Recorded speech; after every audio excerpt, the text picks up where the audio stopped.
ఏం చెప్పారు జగన్మోహన్ రెడ్డి గారు? ఇలాగే మైకు పట్టుకొని 5 సంవత్సరాల కింద జగన్మోహన్ రెడ్డి గారు చెప్పిన మాట, సంక్రాంతి వచ్చినప్పుడల్లా జాబ్ క్యాలెండర్ వస్తుంది అన్నాడు. 5 సంవత్సరాలైంది, 5 సంక్రాంతులు వచ్చాయి, 5 సంక్రాంతులు వెళ్ళిపోయాయి. జాబ్ క్యాలెండర్ వచ్చిందమ్మా? బిడ్డలకు ఉద్యోగాలు వచ్చాయా? ఇక్కడ ఒక్కరికి రాలేదు. ఏ 2,30,000 ఉద్యోగాలు ఆ రోజు 5 సంవత్సరాల కింద ఖాళీగా ఉన్నాయో ప్రభుత్వ శాఖల్లో, ఈ రోజు వరకు కూడా మళ్ళీ 2,25,000 ఉద్యోగాలు ఈ రోజుకి కూడా ఖాళీగా ఉన్నాయి. మరి వీళ్ళ రాజశేఖర రెడ్డి గారి ఆశయాలను నిలబెట్టేది? రాజశేఖర రెడ్డి గారు అంటే మాట తప్పని మడమ తిప్పని నాయకుడు. అలాంటిది జగన్మోహన్ రెడ్డి గారు ఇలాగే మైకు పట్టుకొని పూర్తి మద్యపాన నిషేధం చేస్తానన్నాడు జగన్మోహన్ రెడ్డి గారు. అన్నారా? చేశారా? చెయ్యకపోగా ఈరోజు సర్కారే స్వయంగా తయారు చేసిన మద్యాన్ని అమ్ముతుంది.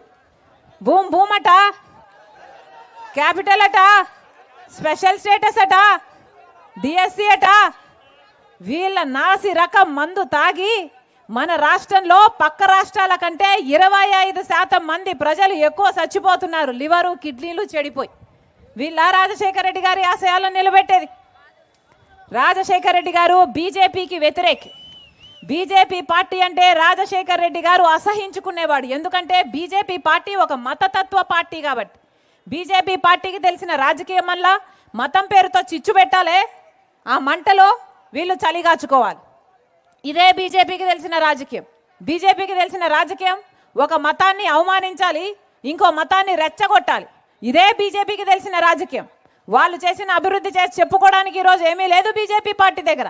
2 కోట్ల ఉద్యోగాలు సంవత్సరానికి ఇస్తామన్నారు. అంటే ఈ పార్టీకి 20 కోట్ల ఉద్యోగాలు ఇచ్చి ఉండాలి. ఎన్ని ఇచ్చారు?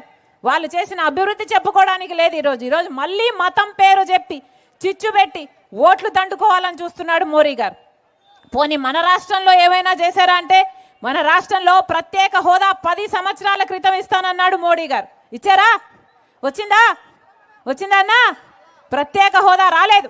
బీజేపీ పార్టీ మనకు ప్రత్యేక హోదా ఇవ్వలేదు, పోలవరం ప్రాజెక్ట్ ఇవ్వలేదు, మనకు రాజధాని ఇవ్వలేదు, మనకు హక్కులైన ఆంధ్రుల హక్కులైన ఒక్క వాగ్దానం కూడా బీజేపీ పార్టీ నిలబెట్టుకోకపోయినా ఒకవైపు చంద్రబాబు గారు, ఇంకోవైపు జగన్మోహన్ రెడ్డి గారు ఇద్దరూ బీజేపీ పార్టీకి గులాంగిరి చేస్తున్నారు. ఎందుకు అని అడుగుతున్నాం. ఒకరికేమో బీజేపీ పార్టీతో పొత్తుంది, చంద్రబాబు గారికేమో బీజేపీ పార్టీతో పొత్తు, జగన్మోహన్ రెడ్డి గారు మోడీకి తొత్తు.